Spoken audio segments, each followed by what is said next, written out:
understand that, can communicate to any galaxy, anywhere, and anything at any scale. So when you look at a galaxy, you see that the only place that life exists are the perimeter, the outward swirls. Right? That's the area that life can stand at. That's the blending of the dark energy and the galactic solar body energy. And so in the perimeter, that's where you're going to find planets that can sustain life. Earth is the same thing. Therefore, with this understanding, you know that the core of the Earth is like a proton energy, and there's dark energy around the Earth. When they collide, you get what you call the surface of the Earth. That's the neutralizing effect, the interaction of the two energies to create life on Earth. But it's only where it interacts. Therefore, by that knowledge, you can only conclude that the Earth is hollow. And the surface of the Earth is just where those two energies meet. Okay? Same thing with neutrons in an atom then. It is the interaction between the electron consciousness and the proton consciousness. And when they collide and have interference patterns and neutralize each other, then they call them neutrons. They cannot exist in and of themselves. That is just the interaction of the two energies. And you'll go up and up and up from there. And down and down and down.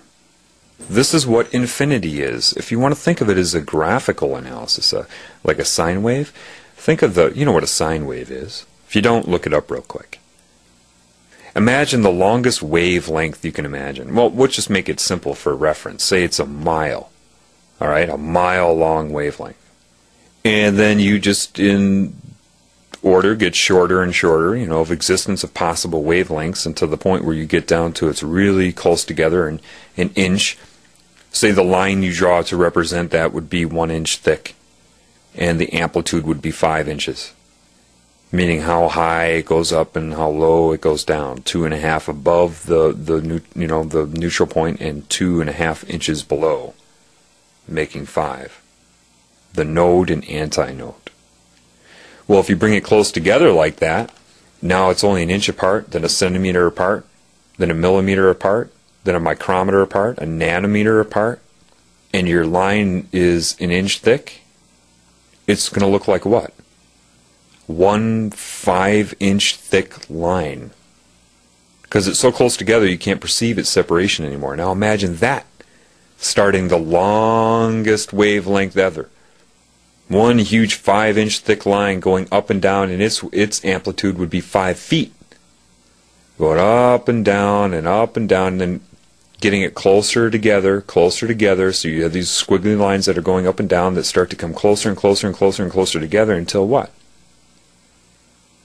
It's so close together you can only perceive it as a 5-foot thick line. And then that starts going up and down, right? 50 feet up and down, up and down. Bring it together, it's pretty soon the wavelength is so short, frequency, in other words, that becomes a 50-foot thick line. That is scalar jumping, the change in scale.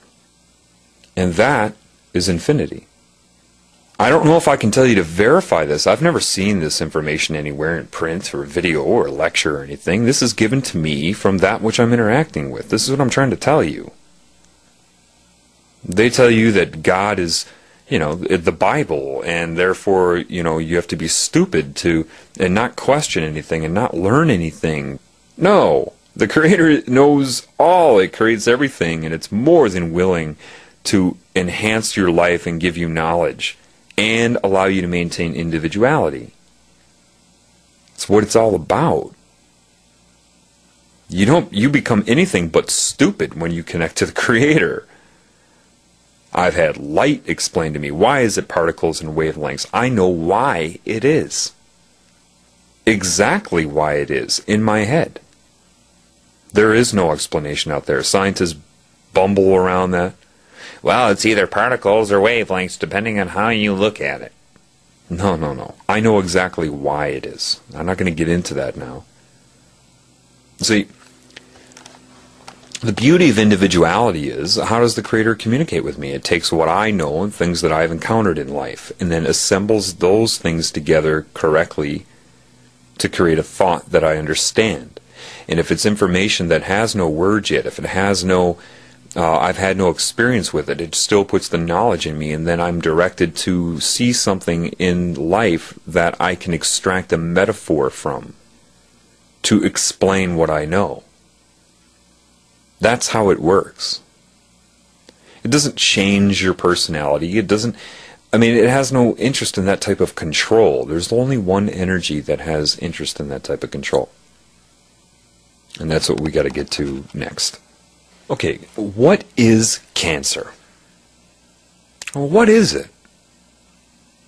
People can assess it, and they can say, well, it can be a virus that inserts an oncogene, which is a cancerous gene in there, or a vibration that triggers the turning on of an oncogene.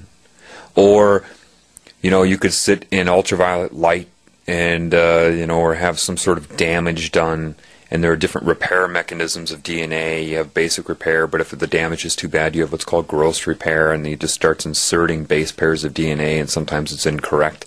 Usually the cell dies, but occasionally a cancer gene is created. Trauma can create cancer. What happens? Well, an oncogene, what is that doing? It's transcribing, as they know, an enzyme that renders the cell immortal and causes it to metastasize and try to take over the body, to grow and grow and grow and grow. The cell has a normal life cycle that it goes through. But cancer violates that with immortality.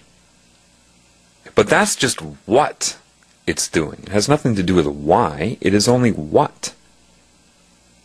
Again, structure, math, quantity. If you know a cell is conscious, and DNA is its system of how would you look at DNA? The same way you would look at the components in your body. That's part of it. It's the structure, the brain. My comparison of the DNA, what I contribute a lot of DNA to, would be the liver in the body.